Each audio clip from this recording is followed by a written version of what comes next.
Good morning, and welcome once again to Living Better with Chronic Illness with Dr. Larry Berkelhammer.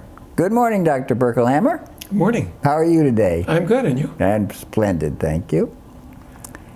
I saw two statements on your website that intrigued me. Practice is everything, and practice something different. What do we mean by that? There are a lot of great practices. You know, I started researching, doing literature reviews to see what can I practice and what can I teach my psychotherapy clients to practice that improves health. And I found a lot of things that improved health. The problem is I found that my clients weren't practicing during the week. And I understood perfectly because I started meditating in 1972, and yet long periods have gone by where I wasn't practicing.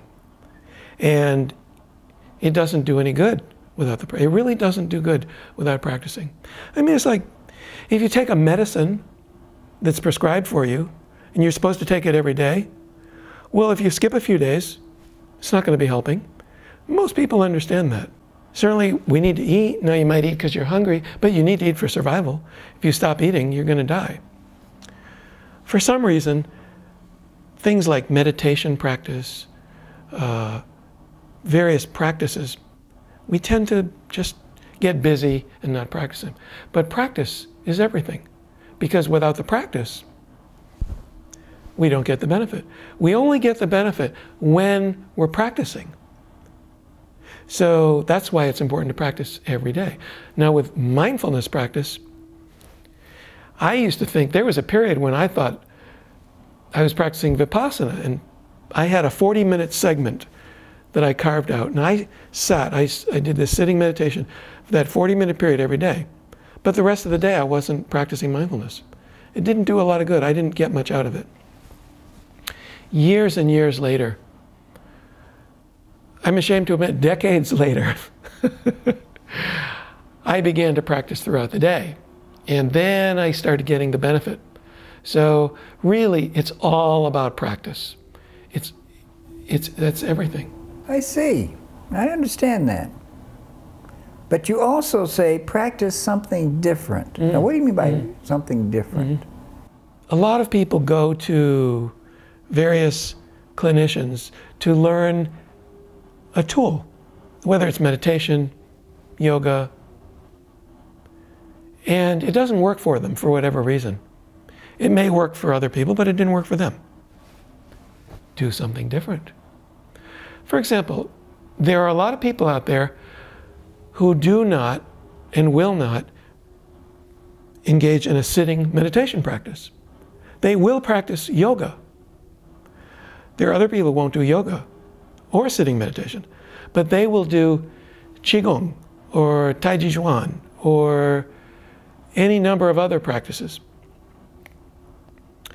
I've met people who won't do any of those, but they go running every morning, and they claim that when they're running, they're practicing mindfulness. So there's no one thing that's right for everyone. And if someone tells you to do something or suggests that you do something, because they say, oh, this works. If it doesn't work for you, do something different. Now, aside from practices, sometimes we find that we're unconsciously practicing something. Let's say I like to check my email every night before I go to bed. Before I shut down, I just like to check my email. But when I do that, I find I often have trouble falling asleep, and I discover that when I don't do that, I fall asleep faster. Well, that's a no-brainer. I should form a new habit. Before going to sleep, don't check my email. Do something different. Read a book. So it's important to find what works for us and not do what other people suggest, but do something different. Do what works, what we find works for us. That makes sense. Thank you, sir. And thank you for joining us once again, Dr. Larry Berkelhammer. LarryBerkelhammer.com. It's right there on your screen.